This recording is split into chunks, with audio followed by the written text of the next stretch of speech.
Every time our country stands in the path of danger, an instinct seems to summon her finest first, those who truly understand her.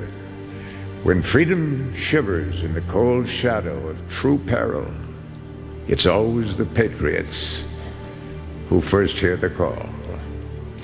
When loss of liberty is looming, as it is now, the siren sounds first in the hearts of freedom's vanguard. The smoke in the air of our Concord bridges and Pearl Harbors is always smelled first by the farmers who come from their simple homes to find the fire and fight.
Aí, ó, tô falando, olha lá.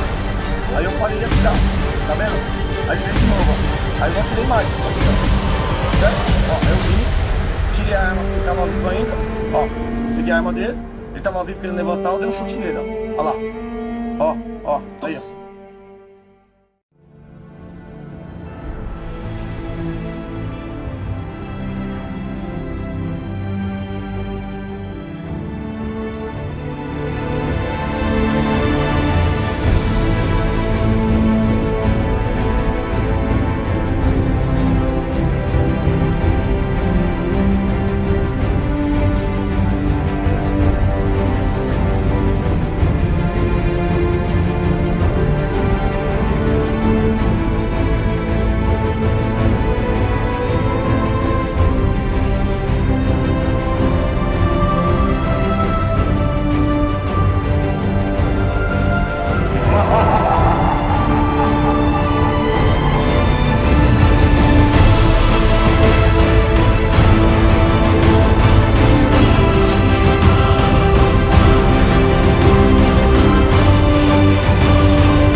I didn't grow up in a house with guns.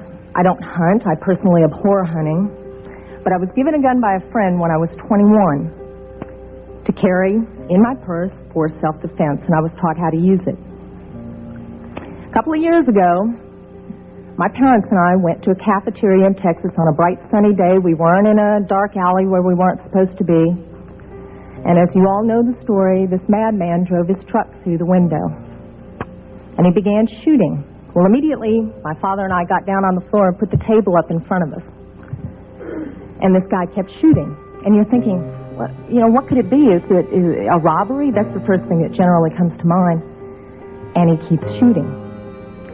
It took me a good 45 seconds to realize that this man wasn't there to commit a robbery. He wasn't there for a hit. He was there to simply shoot as many people as he possibly could. When I finally realized what was occurring, I thought, I got him. And I reached for my purse. He was maybe 12 feet away. You know, is it possible my gun could have jammed? Sure. Is it possible I could have missed? Sure. But I can tell you I've hit much smaller targets at much greater distances. But then I realized that a couple of months earlier I had made the stupidest decision of my life. I took my gun out of my purse and left it in my car. Because as you well know, in the state of Texas, it's sometimes a felony offense to carry a gun in your purse. I can tell you that I'm not mad at the guy that did this. As he continued, it was obvious that he was a madman. My father, at that point, said, I've got to do something. I've got to do something. He's going to kill everybody in here. And he rushed the man. No way. This guy turned, shot him in the chest. He went down, was obviously mortally wounded. For whatever reason, that made the man change directions and go off to my left. Shortly thereafter, someone at the back of the restaurant broke out a window. When I saw what looked like an opportunity to escape, I turned around and I grabbed my mother by the shirt and I said, come on, we've got to run, we've got to get out of here. And then my feet grew wings and I was out the back window. As soon as I got out, I realized that my mother had not followed me out. And as I learned from the police officers, she had crawled over to where my father was and cradled him until the guy got back around to her, put the gun to her head. She looked up at him, put her head down, and he pulled the trigger. My parents had just had their 47th wedding anniversary. She wasn't going anywhere. As I mentioned, I'm not really mad at the guy that did this. And I'm certainly not mad at the guns that did this. They didn't walk in there by themselves and pull their own triggers. The guy that did it was a lunatic. That's like being mad at a rabid dog. I'm mad at my legislators for legislating me out of the right to protect myself and my family. I would much rather be sitting in jail with a felony offense on my head and have my parents alive.